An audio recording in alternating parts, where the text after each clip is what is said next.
नमस्कार, hi, hello, welcome to ask in detail our famous YouTube channel in reaching knowledge. आजच्या व्हिडिओमध्ये आपण बघणार आहोत ज्यांना खोकल्याचा त्रास होतोय. कारण कोरोना झाल्यापासून बऱ्याच लोकांना खोकल्याचा त्रास होतोय, खोकला थांबत नाहीये किंवा अन्य कारणांमुळे देखील खोकला झालेला असल्यास किंवा आपल्याला कफचा त्रास असल्यास आपण ह्या औषधीचा उपयोग करू शकता. अतिशय गुणकारी ही औषधे आहेत. 3 औषधांचा आज मी तुम्हाला प्रयोग सांगणार आहे की ही तीनही औषधं कशा पद्धतीने तुम्हाला खूप लाभदायक आहेत जर तुम्हाला खोकल्याशी संबंधित त्रास असतील तर. चला तर व्हिडिओला सुरुवात करूयात. इथे तुम्ही बघू शकता 3 औषधं मी आपल्यासाठी घेतलेली आहेत. इथे बघू शकता अतिशय प्रसिद्ध आहे हे अडुळसा, आयुर्वेदाची देण आहेत. हे तीनही औषधं मी तुम्हाला दाखवतोय. अडुळसा, त्यानंतर इथे बघू शकता तुम्ही तोडकर संजीवनी, हे सुद्धा औषध अतिशय गुणकारी आहे.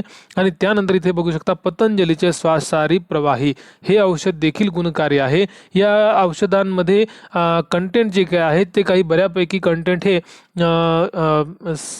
थोडेफार सारखे असतात. आता किमतीमध्ये सुद्धा इथे फरक जाणवतोय आपल्याला. किमतीमध्ये तर साहजिक फरक असणारच. आता इथे बघू शकता तुम्ही की हे तीनही औषधं जे आहेत यामध्ये कशामध्ये मधाचा प्रयोग आहे किंवा खोकल्याशी संबंधित जी काही आजार असतात त्यावर जे काही उपाय आहेत आयुर्वेदिक, त्यांचा इथे उपयोग केलेला दिसतो आपल्याला. बघा इथे पतंजलीचं श्वासारी दिसते आपल्याला, श्वासारी प्रवाही. याची किंमत इथे तुम्हाला दाखवतो मी. इथे अतिशय स्वस्त असं हे औषध आहे. इथे बघू शकता किंमत 50 रुपये, अगदी योग्य दरामध्ये आपल्याला हे मिळतंय. ठीक आहे. त्यानंतर इथे तुम्ही बघू शकता अडुळसा. अडुळसा हे देखील अतिशय सहज पद्धतीने मार्केटमध्ये उपलब्ध होणारं औषध आहे. इथे सुद्धा किंमत तुम्ही बघू शकता, अतिशय रेंजमध्ये हे औषध आहे. आता तोडकर संजीवनी हे औषध देखील मार्केटमध्ये सहज अवेलेबल आहे. फक्त हे थोडं महाग आहे, 450 रुपयांच्या आसपास याची किंमत आहे. तर हे देखील अतिशय गुणकारी औषध आहे. तीनही औषधांचा उपयोग अतिशय छान पद्धतीने केला जातो.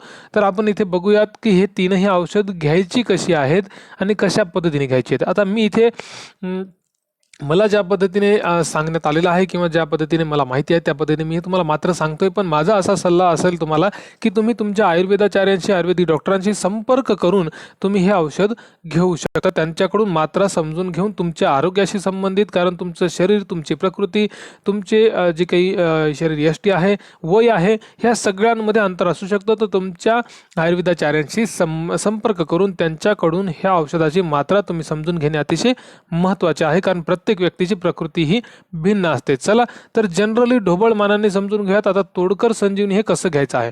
तोडकर संजीवनी घेताना आपल्याला गरम पाणी घ्यावं लागेल. वाटीमध्ये बघू शकता तुम्ही गरम पाणी घेतलेलं आहे.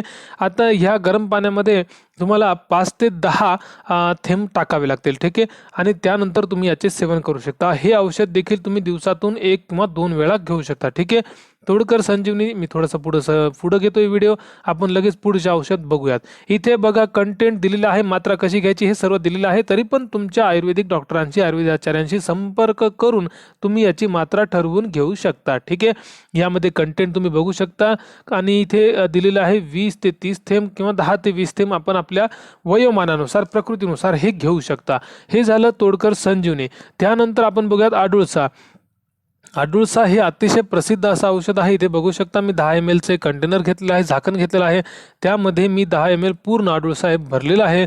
आणि यामध्ये आता जितकं आपण औषध घेतलेलं आहे त्याच प्रमाणात थोडंफार पाणीसुद्धा त्यामध्ये आपल्याला मिसळावं लागेल. आणि त्यानंतर आपण अडुळसा देखील म्हणजे सेवन करू शकता. गरम पाण्यात देखील घेतलं तर अतिशय लाभदायक आहे. ठीक आहे.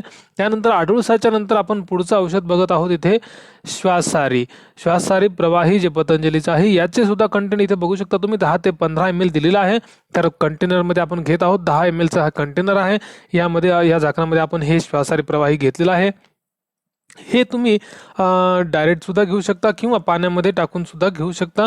आयुर्वेदिक डॉक्टरांशी संपर्क करून किंवा त्यांच्या सल्ल्यानुसार हे तुम्ही घ्यावं. हे सुद्धा दिवसातून 2 वेळा घेता येतं. अतिशय गुणकारी ही अशी तीनही औषधी आहेत. आपल्याला खोकल्यासाठी संबंधित यावर म्हणजे उपाय म्हणून ह्या औषधांचा तुम्ही उपयोग करून घेऊ शकता. तरी पण जवळच्या आयुर्वेदाचार्यांशी संपर्क करावा, हा माझा तुम्हाला प्रामाणिक सल्ला असेल, नम्र सल्ला असेल. कारण आपल्या प्रकृतीत इतक्या भिन्न आजार असतात, त्यामुळे वयोमानानुसार सुद्धा ह्या गोष्टी बदलत असतात. काही अडचण असल्यास तुम्ही कमेंट करू शकता. Like, share, subscribe and press bell button. धन्यवाद. Thanks for watching. Bye for now.